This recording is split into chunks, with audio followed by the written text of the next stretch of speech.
Hello students, आपके बीच doctor N K. Sharma N K S. Learning campus में आप सभी का हार्दिक स्वागत है। मित्रों, जैसा कि समीक्षा अधिकारी का पेपर होने जा रहा है और असिस्टेंट प्रोफेसर का 16-17 को ये भी पेपर होने वाला है, तो आज हम उसी के चलते कुछ ऐसे महत्वपूर्ण प्रश्न लाए हैं संविधान से, पॉलिटी से, जहाँ से आप देखेंगे आने वाली परीक्षा में काफ़ी प्रश्न यहाँ से आने की संभावना है। तो इसी के अनुसार मैंने एक मॉडल पेपर तैयार किया है पॉलिटी का, क्योंकि आज बहुत से स्टूडेंट्स मेरे हैं, उन्होंने ये कहा कि सर आप पॉलिटी क्लास आज ज़रूर लें। तो मैंने कहा चलिए भाई अब पॉलिटी भी स्टार्ट किया जाए। तो इतिहास के साथ पॉलिटी भी स्टार्ट हो गई है और करंट की भी क्लास होगी आपकी। कल जो क्लास होगी करंट की, वहाँ से आप देखना कि डिग्री कॉलेज का जो आपका एग्ज़ाम होने जा रहा है असिस्टेंट प्रोफेसर का, काफ़ी प्रश्न वहाँ से मिलेंगे। अभी हम लोग चर्चा करेंगे कि पॉलिटी से कैसे प्रश्न बन रहे हैं, विगत वर्ष के प्रश्न भी हैं और कुछ महत्वपूर्ण प्रश्न अलग से भी लाए हैं। ठीक है, जैसे दिया है पहला क्वेश्चन आप लोगों के बीच में आया, देखिए भाई बहुत अच्छा प्रश्न है।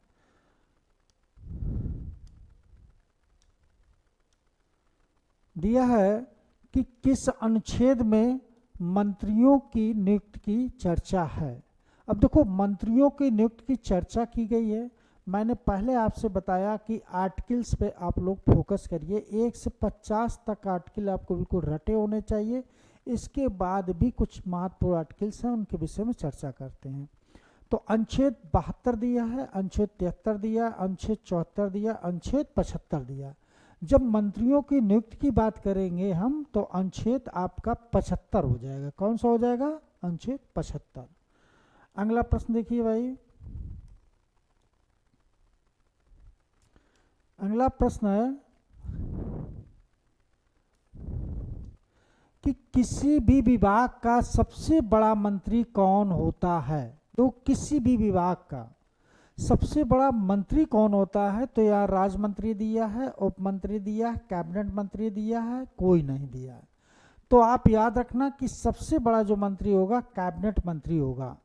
अगर किसी कैबिनेट मंत्री के प्रति, एक कैबिनेट मंत्री के प्रति अगर अविश्वास प्रस्ताव पारित होता है, पूरी मंत्रिमंडल को त्यागपत्र देना पड़ता है। तो ये कहा जाता है कि एक साथ तैरेंगे और एक साथ ही डूबेंगे। तो इस वजह से जब किसी का अगर ये प्रस्ताव पारित हो जाता है, प्रस्ताव तो पारित जब हो जाता है तो पूरी मंत्रिमंडल को त्यागपत्र देना पड़ता है। ये चीज़ आप लोग याद रखना, ठीक है। तो सबसे मेन होता कैबिनेट मंत्री। तो कैबिनेट मंत्री आपने देखा होगा कि कैबिनेट मंत्री ही, जब कोई विधेयक होता, कोई चीज़ें बनती, तो कैबिनेट मंत्री ही बुलाए जाते हैं और इनसे विचार विमर्श की होता है। अगला प्रश्न देखिए, बहुत अच्छा प्रश्न। मंत्रिपरिषद, देखो कितना अच्छा प्रश्न है कि मंत्रिपरिषद समूह किसके प्रति उत्तरदायी है।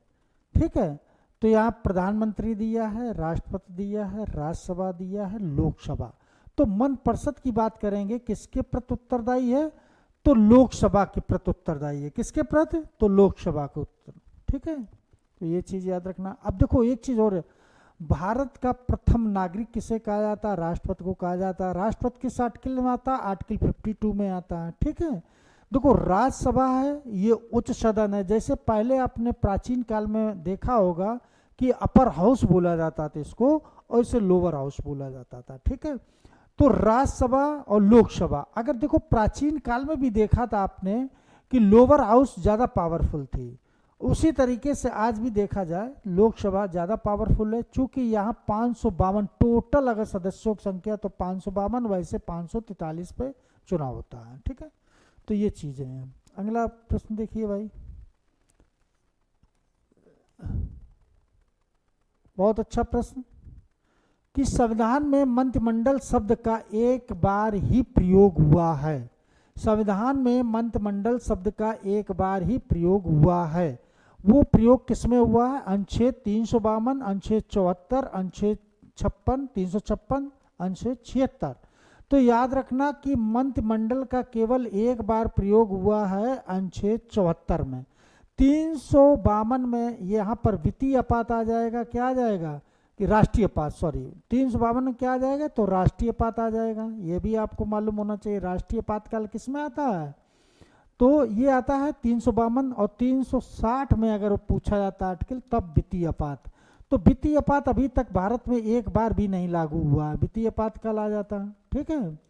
तो ये वित्तीय आपातकाल और अनुच्छेद 356 जो है ये राष्ट्रपति शासन होता है, ये राष्ट्रपति शासन 356 राष्ट्रपति शासन हो जाता है, ठीक है। और ये चीज़ें आप लोग याद रखना। अनुच्छेद 76 देखो, अनुच्छेद 76 अभी तक पूछा नहीं गया, भारत का महान्यायवादी है। देखो भारत का महान्यायवादी, देखो भारत का न्यायवादी ये आर्टिकल्स तो पूछा गया है, ठीक है। भारत का न्यायवादी, भारत का महान्यायवादी है, ये महान्यायवादी, ठीक है। तो भारत का जो महान्यायवादी होता है, एक बार अभी प्रश्न पूछा गया तो थोड़ा घुमाया गया था कि भारत का जो महान्यायवादी है इसे कौन पद से हटा सकता है। तो आप लोग याद रखना कि भारत के महान्यायवादी को पद से राष्ट्रपति हटा देगा तो वो कहाँ पर अपील करेगा, तो ये याद रखना वो कहीं अपील नहीं कर सकता। क्यों? क्योंकि वो राष्ट्रपति के प्रसाद पर्यंत पद धारण करता है, इस वजह से कहीं अपील नहीं कर सकता। इसी तरीके से राज्यपाल जो है वो राष्ट्रपति के प्रसाद पर्यंत पद धारण करता है, वो भी कहीं अपील नहीं कर सकता है। एक बार बूटा सिंह सुप्रीम कोर्ट पहुंच गए, उन्हें ये चीज़ नहीं मालूम, उनकी फाइल फेंक दी गई थी। तो याद रखना कि जब कोई व्यक्ति प्रसाद पर्यंत अगर पद धारण करता है राष्ट्रपति के तो कहीं अपील नहीं कर सकता है। लेकिन अब इसी जगह भारत के नियंत्रक महालेखा परीक्षक को तो राष्ट्रपति चुन तो सकता है, हटा नहीं सकता। हटाने की प्रक्रिया वही है जैसे उच्च न्यायालय के यानी सर्वोच्च न्यायालय के न्यायाधीश हटाए जाते, ठीक है। तो ये चीजें आप लोग याद रखना, ठीक है। अगला प्रश्न देखिए भाई, बहुत अच्छा प्रश्न।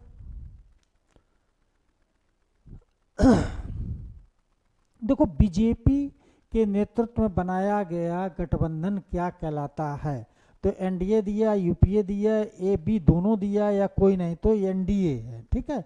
और ये देखो ये बीजेपी से संबंध हो जाएगा, किससे हो जाएगा, बीजेपी से। और ये किससे हो जाएगी, ये कांग्रेस से हो जाएगा, ठीक है। तो ये चीज याद रखना, ठीक। अगला प्रश्न देखिए भाई, फटाफट देखिए, जल्दी जल्दी प्रश्न। अगला प्रश्न देखिए, अगला प्रधानमंत्री को, अब देखो ध्यान देना, प्रधानमंत्री को डॉट डॉट कौन लोकसभा के द्वारा चुना जाता है, संसद के द्वारा चुना जाता है, राष्ट्रपति के द्वारा नियुक्त किया जाता है, या लोकसभा में बहुमत प्राप्त पार्टी द्वारा नामित व्यक्ति। तो ये चीज हो जाएगा आपका, ठीक है। तो आंसर आपका डी हो जाएगा। अगला प्रश्न देखिए भाई, अगला प्रश्न है कि अब तक भारत में कितने उप प्रधानमंत्री हुए हैं। भारत में अब तक कितने उप प्रधानमंत्री हुए हैं, तो 5 हैं, 6 हैं, 7 हैं, 8 हैं। तो याद रखना टोटल अभी तक उप प्रधानमंत्री कितने हुए, तो 7 हुए, ठीक है। तो यह भी प्रश्न कई बार पूछा जा चुका है। अगला प्रश्न देखिए, दिया है मंत्रिमंडल की बैठक की अध्यक्षता कौन करता है। क्वेश्चन नंबर 8, मंत्रिमंडल बैठक की अध्यक्षता कौन करता है। मंत्रिमंडल की बैठक की अगर अध्यक्षता की बात करेंगे तो राष्ट्रपति दिया, उपराष्ट्रपति दिया, लोकसभा अध्यक्ष दिया, प्रधानमंत्री। तो याद रखना मंत्रिमंडल बैठक की अध्यक्षता पीएम करेगा। कौन करेगा, तो प्रधानमंत्री करेगा। देखो ये मंत्रिमंडल बैठक का पूरा का अगर देखा जाए तो सर्वोच्च कौन है, ये प्रधानमंत्री है, ठीक है। जितने डिसीजन कुछ भी है कौन लेता है, प्रधानमंत्री। जो कैबिनेट होती, कैबिनेट का हेड कौन होता है, प्रधानमंत्री होता है। तो ये चीज आप लोग याद रखना। और राष्ट्रपति, देखो शक्तियां तो राष्ट्रपति के पास बहुत हैं, लेकिन उन शक्तियों का प्रयोग अगर करेगा तो मंत्रिमंडल के द्वारा ही करेगा, यानी प्रधानमंत्री यानी मंत्रिमंडल का हेड है। तो इसी वजह से याद रखना कि पावरफुल प्रधानमंत्री। उपराष्ट्रपति की तो मालूम ही भूमिका है, राज्यसभा का सभापति होता है, लोकसभा अध्यक्ष, ठीक। तो लोकसभा अध्यक्ष ये जब नियुक्त होता है, जब कोई कैबिनेट बनती है, यानी कि जब प्रधानमंत्री, जब कोई व्यक्ति पार्टी चुनी जाती है तो उसी में से कोई व्यक्ति जो होता है वो प्रधानमंत्री दावेदार होता है, और ये इसकी लोकसभा अध्यक्षता भी करता था, ठीक है। लेकिन यहाँ पर मंत्रिमंडल दिया तब प्रधानमंत्री हो जाएगा, ठीक है। अगला प्रश्न देखिए, कि संसदीय शासन प्रणाली, देखो बड़ा अच्छा प्रश्न है, कि संसदीय शासन प्रणाली सर्वप्रथम किस देश में विकसित हुई थी? तो ब्रिटेन दिया, बेल्जियम दिया, फ्रांस दिया, स्विट्जरलैंड। तो ब्रिटेन में संसदीय शासन प्रणाली कहाँ हुई थी? सबसे पहले ब्रिटेन में, यहीं पे चालू हुई और यहीं से हमारे यहाँ भारत में ली गई। ठीक है, तो भारत ने संविधान में कहीं न कहीं से कोई चीज़ ली है। ठीक है, जैसे कि राज्यपाल पद भी, ये भी कहाँ से लिया गया था? कनाडा से लिया गया था, हमने बताया था आपको। राष्ट्रपति का पद कहाँ से लिया गया? अमेरिका से लिया गया है। तो ये चीज़ें आप लोग जानते रहिए। महान्यायवादी की चर्चा किस अनुच्छेद में है? देखो क्वेश्चन बहुत अच्छा, कि महान्यायवादी की चर्चा किस अनुच्छेद में है? अनुच्छेद 76 दिया है, अनुच्छेद 75 दिया, अनुच्छेद 78 दिया, अनुच्छेद 79 दिया है। तो आपको हमने अभी बताया था कि अनुच्छेद 76 में महान्यायवादी की चर्चा है। ठीक है, भारत का प्रथम विधि अधिकारी कौन है? तो यही महान्यायवादी है। और महान्यायवादी आर्टिकल 76 में आता है, ये राष्ट्रपति के प्रसाद पर्यंत ही पद धारण करता है। राष्ट्रपति अगर इसे हटा देगा तो ये कहीं अपील नहीं कर सकता है, ये भी आप लोग जानते रहिए। ठीक है, अगला प्रश्न देखिए भाई। अगला प्रश्न है कि पार्लियामेंट शब्द कहाँ से लिया गया है? पार्लियामेंट शब्द कहाँ से लिया गया है? तो फ्रांस दिया है, रूस दिया, यूके दिया, जर्मनी। तो ये यूके याद रखना, कहाँ से लिया गया है? तो यूके से लिया गया है। ठीक है, तो ये क्वेश्चन। अगला क्वेश्चन देखिए भाई। अगला प्रश्न है कि संसद के कितने अंग हैं? संसद के कितने अंग हैं? यहाँ दिया 1 है, 2 है, 3 है, 4। तो 3 अंग हैं। कौन कौन हो जाएगा? नंबर 1 राष्ट्रपति हो जाएगा। कौन हो जाएगा? राष्ट्रपति। नंबर 2 हो जाएगा लोकसभा हो जाएगा, लोकसभा। और नंबर 3 राज्यसभा हो जाएगा। क्या हो जाएगा? राज्यसभा, राज्यसभा। तो ये 3 अंग होते हैं। ठीक है, तो ये चीज। अगला प्रश्न देखिए। संसद के कितने सदन हैं? अब देखो यहां पर, वहां अंग पूछा गया, यहां सदन की बात अगर करेंगे, देखो ध्यान देना इस जगह, सदन की बात करेंगे तो 1 है, 2 है, 3 है, 4 है, तो 2 हो जाएंगे। यहां पर कौन कौन हो जाएगा? 2 लोकसभा हो जाएगा। ठीक, लोकसभा। और नंबर 2, नंबर 1, नंबर 2 राज्यसभा हो जाएगा, राज्यसभा। वैदिक काल में से हम लोअर हाउस बोलते थे और इसे अपर हाउस बोलते थे। ठीक है, अगला प्रश्न देखिए। राज्यसभा के कार्यकाल कितने वर्षों का होता है? देखो राज्यसभा का कार्यकाल कितने वर्षों का होता है? तो 5 है, 6 है, 7 है, 8 है। तो ये 6 वर्ष का होता है। अब लोकसभा का अगर पूछा जाता तो 5 साल लगाते। लोकसभा का 5 साल होता है, राज्यसभा का 6 वर्ष होता है। ठीक है, ये क्वेश्चन पूछा गया है। ठीक है, ये चीज। अब देखो लोकसभा में यहाँ पर एज कितनी होनी चाहिए? 25 वर्ष होनी चाहिए। यहाँ कितनी होनी चाहिए? तो 30 वर्ष होनी चाहिए। ठीक है, अगला प्रश्न। अगला प्रश्न है कि राज्यसभा में अधिकतम कितने सदस्य होते हैं? राज्यसभा में अधिकतम, अब यहाँ पर अधिकतम शब्द लग गया तो यहाँ 250, 245, 260, 270, तो 250। अधिकतम कितने होंगे? तो 250 होंगे। ठीक है, अगला प्रश्न। उपराष्ट्रपति पर महाभियोग कहाँ से प्रारंभ होता है? बहुत अच्छा प्रश्न है। उपराष्ट्रपति पर महाभियोग कहाँ से प्रारंभ होता है? तो लोकसभा है, राज्यसभा है, विधानसभा, विधान परिषद। तो राज्यसभा से होता है। कहाँ से होता है? राज्यसभा से। ठीक है,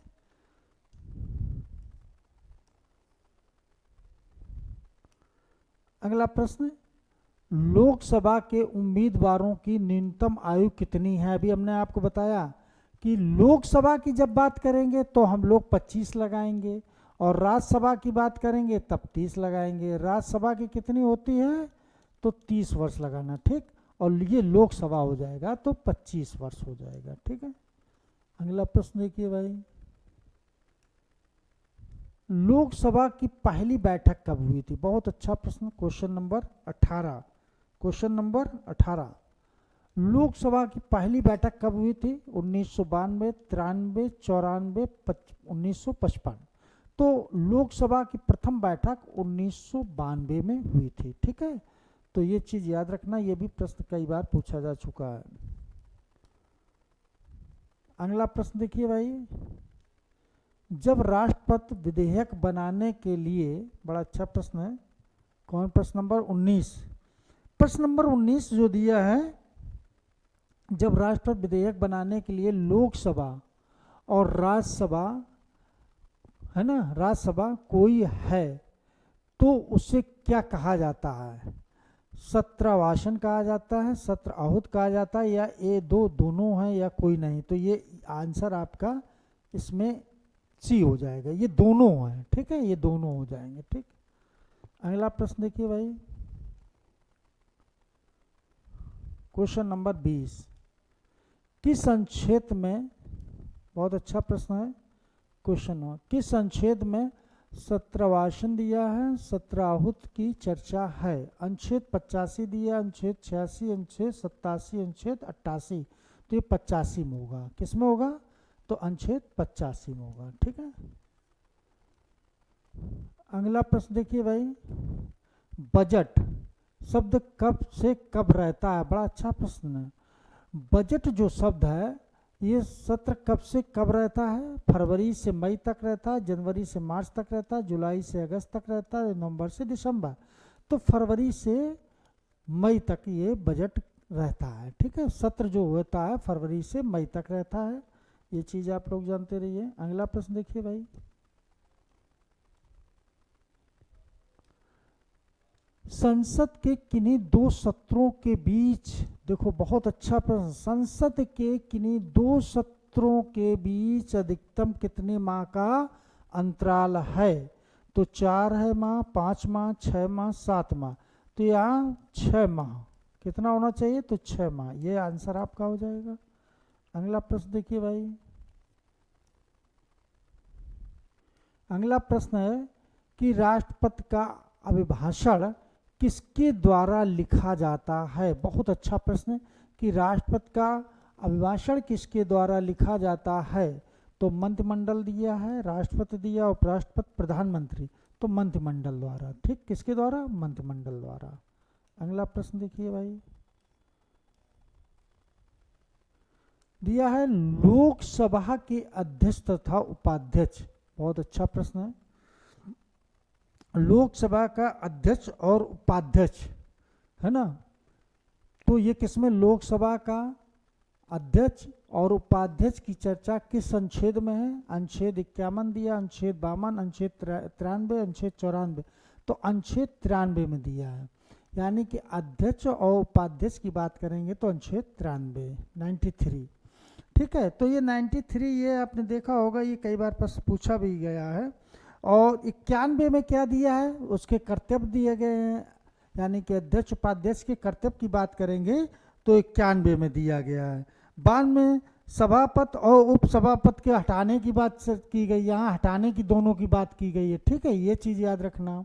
ठीक है, और अनुच्छेद 94 जो है, यह भी एक बार प्रश्न पूछा गया है, अध्यक्ष को अप्रत्यक्ष यानी कि हटा दिया जाता है। ठीक है, अगर वो अपने कार्य के प्रति ईमानदारी से नहीं कर रहा तो उसको हटाने की बात कही गई यहाँ भी। अगला प्रश्न देखिए कि प्रकलन सीमित, देखो ये सीमित का आपने देखा होगा कई बार जिक्र हुआ है। प्रकलन सीमित में लोकसभा के कितने सदस्य होते हैं? तो 20 है, 30 है, 35 है, 40 है। तो 30 होते हैं। कितने होते हैं? तो 30 सदस्य होते। पिछले बार एग्जाम में आ चुका है ये प्रश्न है। अगला प्रश्न देखिए कि लोकसभा नहीं, लोक लेखा समिति, बहुत अच्छा प्रश्न है। प्रश्न नंबर कौन है? 26। तो लोक लेखा समिति, लोक लेखा समिति में कुल सदस्य कितनी होती है? तो 20 दिया है, 22 दिया है, 25 दिया है, 30 दिया है। तो याद रखना, लोक लेखा समिति में जो सदस्य की संख्या होती है वो 22 होती है, यानी कि 15 + 7। तो 15 + 7 कितना हो गया? 22 हो गया। ये 15 जो होते हैं लोकसभा के हो गए, 15 किसके? लोकसभा के, और 7 तुम्हारे ये राज्यसभा को हो गए। ये भी पूछा जा सकता है इस तरीके से। ठीक, तो दोनों तरीके से पूछा जाए किस में पूछ रहे, लोक लेखा समिति में लोकसभा कितने होते हैं, तो 15 और राज्यसभा के तो 7। ठीक है।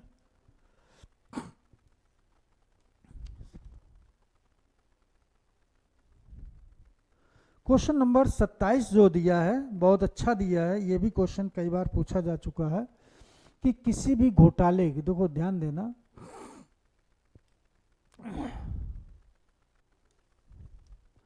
किसी भी घोटाले की जांच कौन सी समिति करती है, प्रवर समिति दिया, संसदीय समिति दिया, विभागीय समिति दिया, अन्वेषण समिति। तो संसदीय समिति जो है किसी भी घोटाले की ये जांच पड़ताल करती है। ठीक है। अगला प्रश्न देखिए भाई, अगला प्रश्न दिया है संसद के, बहुत अच्छा प्रश्न है, क्वेश्चन नंबर 28। संसद का प्रश्नकाल कितने से कितने के बीच होता है, 11 से 12 होता है, 12 से 1 होता है, 10 से 11 होता है, 4 से 6 होता है। तो 11 से 12 होता है, जो संसद का प्रश्नकाल का समय होता है वो 11 से 12 होता है। ठीक है। ये आप लोगों से कई बार प्रश्न पूछा गया कि संसद का जो प्रश्नकाल का समय है वो 11 से 12 के बीच होता है। ठीक है। अगला प्रश्न देखिए भाई, वे कौन से प्रधानमंत्री, देखो बड़ा अच्छा क्वेश्चन, वे कौन से प्रधानमंत्री जो विश्वास मत हासिल नहीं कर सके, चौधरी चरण सिंह, बीवी गिरी, चंद्रशेखर, अटल बिहारी वाजपेयी। ठीक है। तो ये चंद्रशेखर लगाएंगे, क्या लगाएंगे, चंद्रशेखर। अगर चंद्रशेखर के पहले बीपी सिंह होता तो बीपी सिंह लगाते। ठीक है। तो ये भी नहीं कर पाए थे। ठीक। तो ये चीज़। अगला प्रश्न देखिए, अटल बिहारी बाद में सबसे। अगला प्रश्न देखिए भाई, संयुक्त अधिवेशन की चर्चा किस, अब बहुत अच्छा प्रश्न, संयुक्त अधिवेशन की चर्चा किस अनुच्छेद में है, ये कम से कम 20 बार क्वेश्चन पूछा जा चुका होगा। तो यहाँ अनुच्छेद 108 दिया, 109 दिया, 110 दिया, 111। जब संयुक्त अधिवेशन की बात हम लोग चर्चा करते हैं तो हमेशा याद रखना कि अनुच्छेद 108 में संयुक्त अधिवेशन की चर्चा होती है। ठीक है। तो ये प्रश्न बहुत अच्छा है और कई बार प्रश्न पूछा जा चुका है। अगला प्रश्न देखिए भाई, दिया है वित्त विधेयक, वित्त विधेयक की चर्चा किस अनुच्छेद में है, क्वेश्चन नंबर 31। तो वित्त विधेयक की चर्चा किस अनुच्छेद में है, आप लोग बताएं भाई। ये भी प्रश्न कई बार पूछा जा चुका है, वित्त विधेयक की चर्चा किस अनुच्छेद में है। तो 117 दिया, 118 दिया, 119 दिया, 120 दिया। तो 117 में वित्त विधेयक की चर्चा किस अनुच्छेद में, तो अनुच्छेद 117 लगाएंगे। ठीक है। अगला प्रश्न है, राष्ट्रपति के अध्यादेश की चर्चा किस अनुच्छेद में है, राष्ट्रपति के अध्यादेश की चर्चा किस अनुच्छेद में है। तो अनुच्छेद 123 दिया, 124 दिया, 125 दिया, 126। तो 123 में, 123 में अध्यादेश की चर्चा है और 124 में यहाँ पर सुप्रीम कोर्ट की स्थापना है, कोर्ट की स्थापना है, यहाँ अध्यादेश हो जाएगा। ठीक है। अध्यादेश हो जाएगा। और 125 में ये भी कई बार न्यायाधीशों का वेतन हो जाएगा। क्या हो जाएगा, न्यायाधीशों का वेतन, न्यायाधीशों का वेतन की बात यहाँ पर चर्चा की गई है।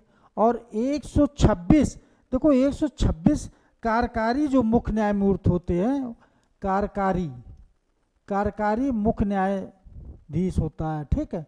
कार्यकारी मुख्य न्यायाधीश यहाँ पर 126 हो जाएगा। ठीक। कार्यकारी मुख्य न्यायमूर्ति की नियुक्ति की बात है ना, नियुक्ति की बात होगी यहाँ पर। ठीक है। तो ये भी याद रखना। ठीक है। ये भी पूछा जा सकता है। अगला प्रश्न देखिए कि राज्यपाल के अध्यादेश की चर्चा, देखो वहाँ राष्ट्रपति था, यहाँ राज्यपाल है। राज्यपाल के अध्यादेश की चर्चा किस अनुच्छेद में है, तो 213, 214, 215, 216। तो 213 में, यहाँ पर 213 में ये राज्यपाल के। ठीक है। तो 213 में राज्यपाल हो जाएगा और 214 में राज्यों के लिए उच्च न्यायालय हो जाएगा। 214 में क्या हो जाएगा कि राज्यों के लिए एक उच्च न्यायालय हो जाएगा, एक उच्च न्यायालय। ठीक। एक उच्च न्यायालय हो जाएगा। तो ये चीज याद रखना।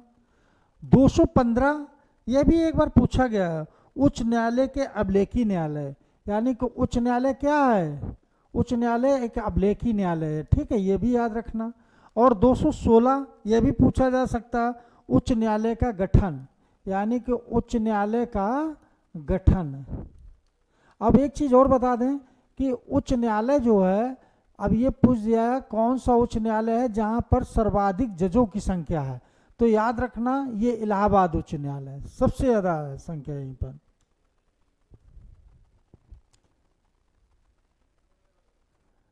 अगला प्रश्न, कैग की रिपोर्ट की जांच कौन करता है? बहुत अच्छा प्रश्न, प्रश्न नंबर 34। कैग की रिपोर्ट की जांच कौन करता है? ठीक है, कैग की रिपोर्ट की जांच कौन करता है? लोक लेखा समिति, प्रकलन समिति, संसदीय समिति, प्रबल समिति, तो ये संसदीय समिति करेगी, ठीक है, तो ये चीज़ याद रखना। ठीक है, इसको एक बार चेक कर लेना, ये चेक कर लेना इसको, वैसे यही होगा संसदीय समिति, ठीक है।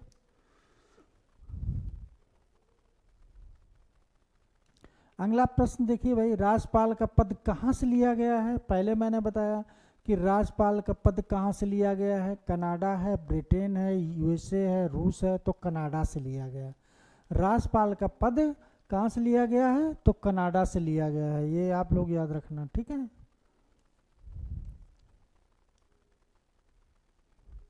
अगला प्रश्न देखिए भाई, राज्यपाल की क्षमा दान शक्ति किस अनुच्छेद में है?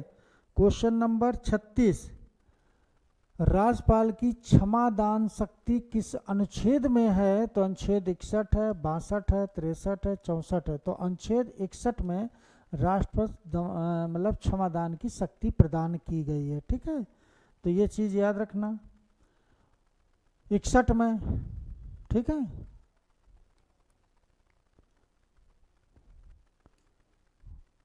राज्यपाल की नियुक्ति की चर्चा किस अनुच्छेद में है? बहुत अच्छा प्रश्न है।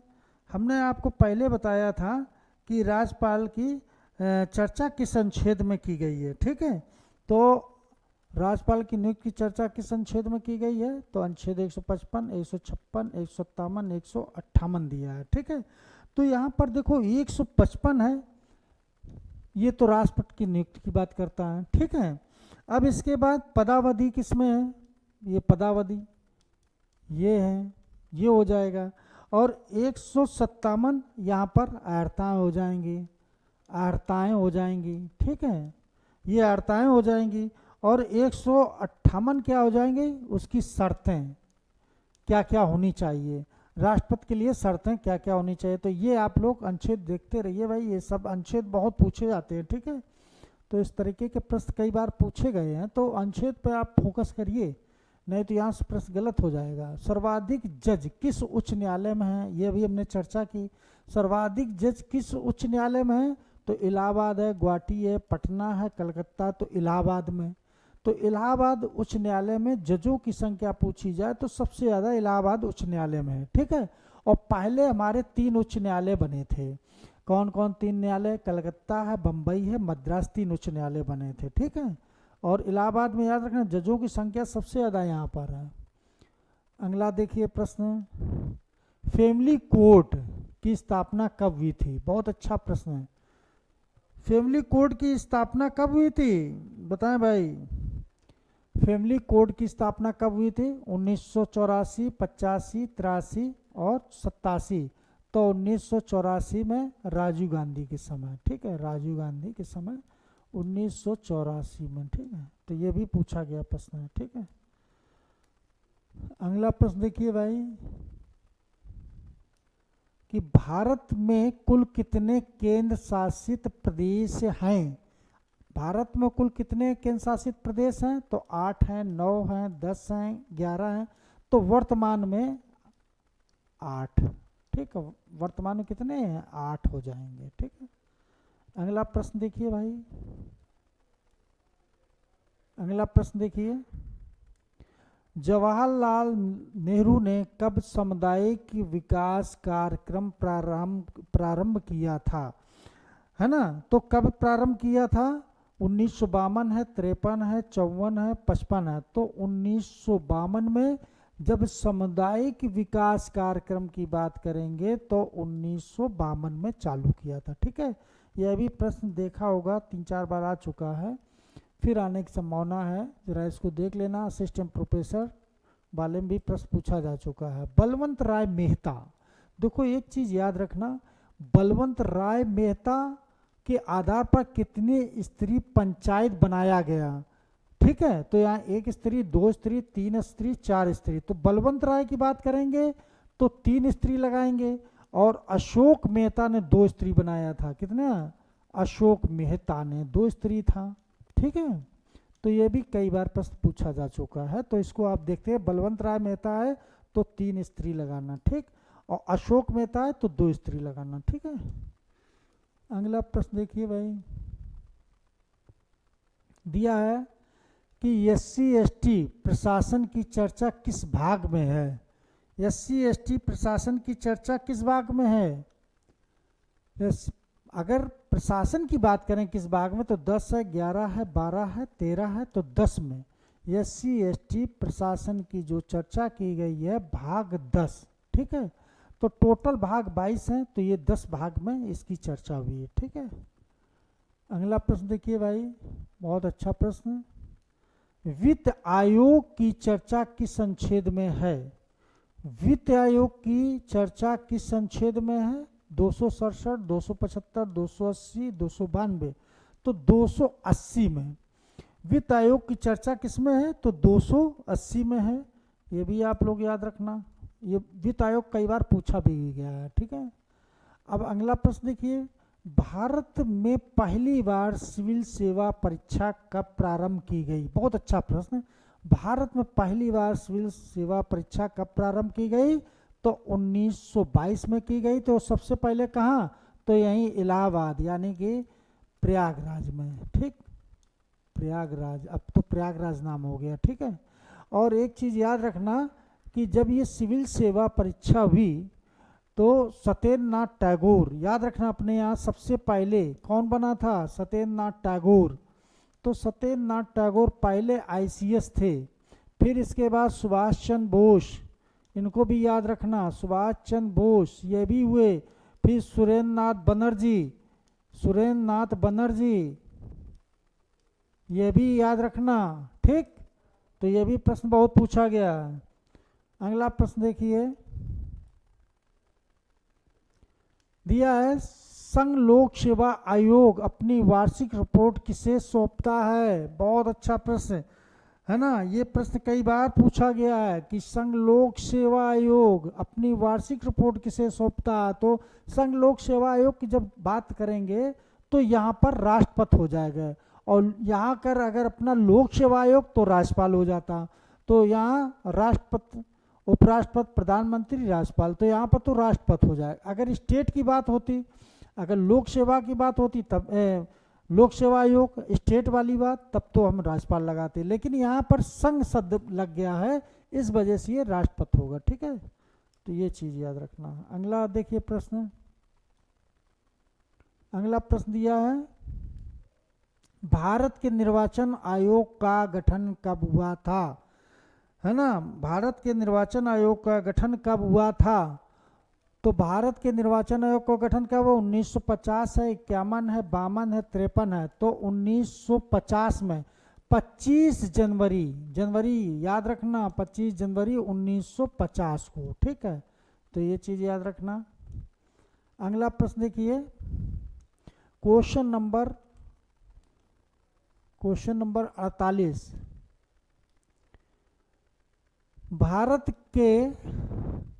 भारत के प्रथम निर्वाचन आयुक्त कौन थे? अब देखो, जब प्रथम शब्द लग जाता है तो इम्पॉर्टेंट होता है। ठीक है, प्रथम शब्द लगा है तो ये इम्पॉर्टेंट क्वेश्चन है, आप लोग याद रखना है, इसको जरूर आप देख रहे हैं। शिव कुमार सेन दिया, सुशील चंद्रा दिया, अनिल सिंह दिया, सुनील सिंह। तो शिव कुमार सेन भारत के प्रथम निर्वाचन आयुक्त थे। ठीक है, तो ये चीज याद रखना।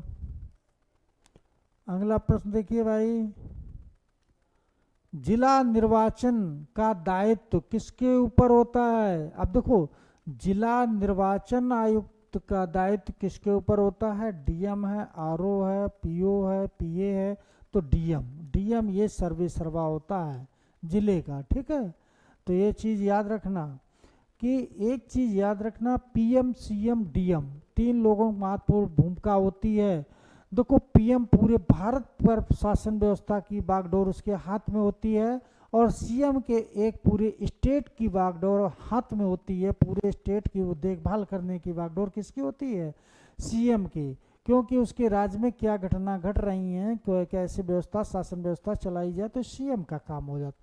डीएम की एक पूरी व्यवस्था होती है कि जिले में क्या कैसी गतिविधियां हैं, कैसे जिले को और अच्छे से चलाया जाए। तो मतलब जिले में जो घटनाएं जो भी चीज़ें होती हैं, ये डीएम का कार्य होता है, ठीक है। तो पीएम सीएम डीएम 3 शब्द याद रखना। अगला प्रश्न देखिए भाई,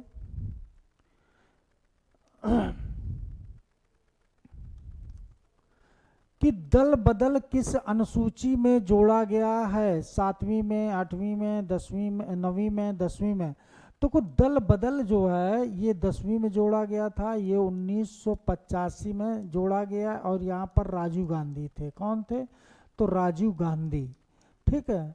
ये अनुसूची कौन थी? तो ये 10वीं अनुसूची थी। और 11 और 12 अनुसूची ये भी बहुत पूछी है, ये ग्रामीण क्षेत्र से, ये नगरीय क्षेत्र से है, ठीक है। अब ये दोनों जो अनुसूचियां हैं, ये 11वीं जो थी ये 1992 में, और जो 12वीं थी 1993 में।